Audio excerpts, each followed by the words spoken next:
Hello, my name is Dr. Craig Baker, and I'm a cardiac surgeon at Keck Medicine of USC, specializing in adult cardiac surgery and adult congenital cardiac surgery.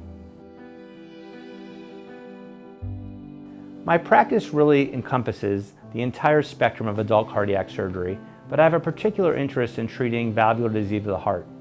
I perform all types of operations for valvular heart disease, from minimally invasive approaches to complex operations, often involving 2 or 3 valves in patients that have had multiple prior surgeries.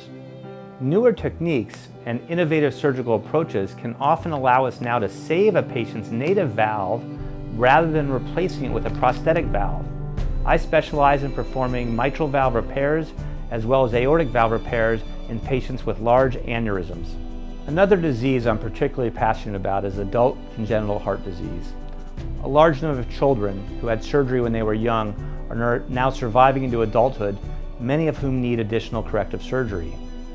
Having trained in congenital heart surgery, I really want to ensure my congenital patients who have become adults continue to lead healthy and productive lives.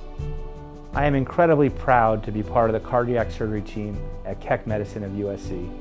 I believe we've created an environment that allows us to truly focus on patients and to treat them as individuals. While we can offer all kinds of state-of-the-art therapy, we always do it with the patient's best interest in mind. I mean, after all, what could be more rewarding than helping a patient return to a better quality of life and to enjoy time with their loved ones?